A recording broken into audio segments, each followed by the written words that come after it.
My name is Tasha and I'm talking to you from the Appalachian Mountains in Tennessee.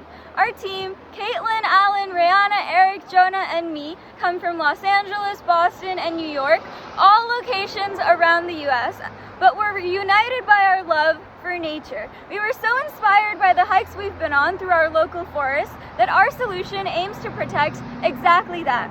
When it comes to fighting climate change, forests around the world are nature's greatest weapon.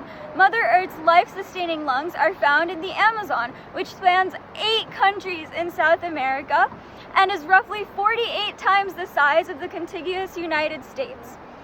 The entire rainforest is responsible for absorbing and retaining 2 billion tons of global emissions and is nature's most efficient form of carbon capture.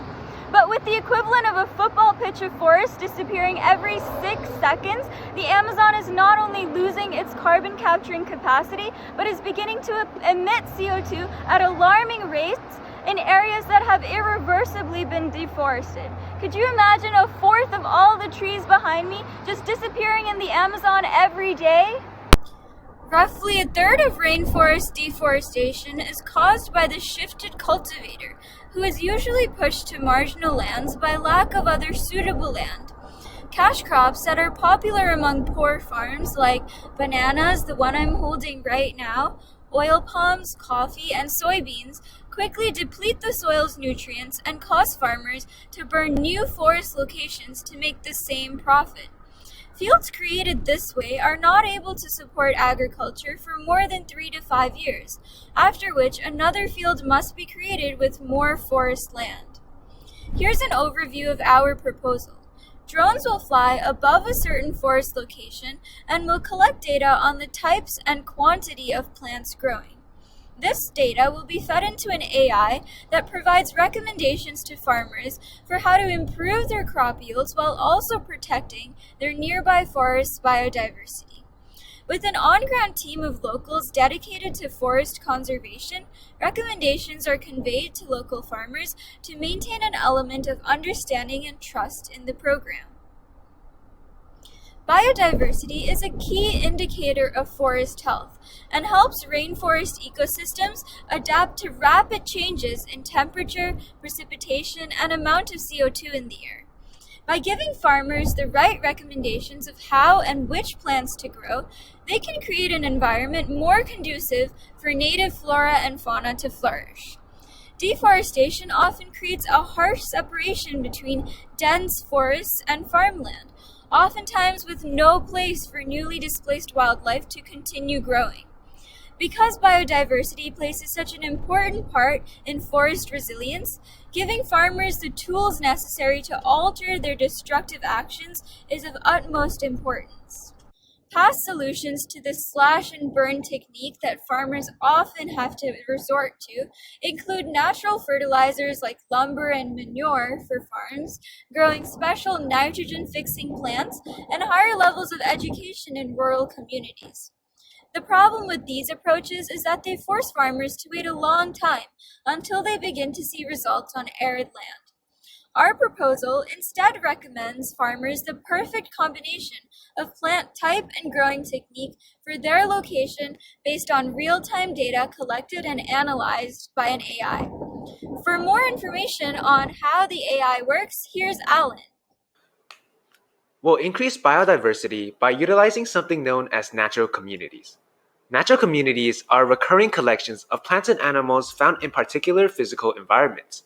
The New Hampshire Natural Heritage Bureau has created a classification of the state's natural communities based on data from more than 30 years of ecological research plus extensive reviews of scientific literature.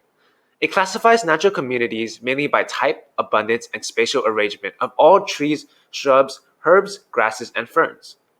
Thus, we can use drone data to capture images of these plants, then use convolutional neural networks in order to identify these plants and their locations in the region, which we can do so by training our model on the PlantTask datasets of LifeClef 2015.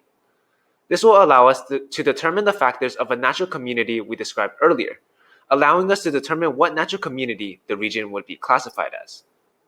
The NHNH also evaluates the ecological significance of natural communities and assigns a quality rank, which ranks the natural community by its biodiversity levels. The more biodiverse a version of a natural community is, the more exemplary it is considered. Thus, we can use a multilinear regression model to determine what factors of a non-exemplary region need to be changed in order to best mimic that of an exemplary one. Then, these changes can be turned into recommendations for farmers to carry out, and as farmers implement these changes, the biodiversity of the region will increase, increasing both revenue for farmers and resilience for forests against climate change. So how would we actually implement our vision? Firstly, data is key in ensuring that farmers use the best techniques. So we would collect data from places such as the local hotels in Puerto Maldonado. We would also collect data from places such as map biomas. Then with this data, we would have it analyzed by professionals in environmental science. With the analyzed data, we would train our AI model. And we would pilot our product to a small group of farmers in Puerto Maldonado. We would then iterate based on the feedback that they give us. The farmers will access all of the data through a mobile device that will connect to a local network from the hotel. In order to give the farmers access to mobile devices, we will set up stands in farmers markets to sell C02Hot cultural jewelry in order to fundraise towards mobile devices while still expressing the C02Hot culture. A goal of $20,000 will be set for this fundraiser to help impact the lives of the farmers. Alright, so to the mobile app UI. First, we can see our home screen, where it gives us an overview of how much we've saved monetarily and how much we've sold. There are also a few tips for what the farmer can do based on their location, recent climate changes, and will really maximize biodiversity in the region. Of course, we can also change the language. Next, there are suggestions, which provides a more detailed overview of what actions the farmer can take to maximize their gains while also helping increase biodiversity. So whether they might consider planting avocados, or they need to check out a recent price change in palm hearts. These are directly catered to the farmer's needs. Next, we have some more statistics, which is just a very detailed dive into the impact that the farmer has made, both on themselves monetarily and their surrounding biodiversity. It is our role as the change makers of today to create a worldly impact using our solution. We already know that rainforests are natural air filters. They take in excess carbon and other pollutants from the atmosphere and release oxygen through photosynthesis. This contributes to their ability to mitigate excess greenhouse gas emissions. Our solution also aims to persuade farmers to use new farming techniques that do not include the slash and burn technique and soil exhaustion. Being able to present the biodiversity of their farms through a mobile app also gives farmers a way to visualize their sustainable efforts and how they are helping climate change in a positive way. Rainforests also provide homes and natural resources that support the livelihoods of over 1.2 billion people. They depend on rainforests for food, water, shelter, and medicine. Without the rainforest, we cannot secure hope of a clean environment for the coming generations. So to conclude, we really want to thank Convergence Tech for hosting this 10-day hackathon. We found it extremely fun to reunite together and to express our passions about climate change by participating. And also, thank you for listening to our pitch presentation. We hope you found our solution helpful and implementable.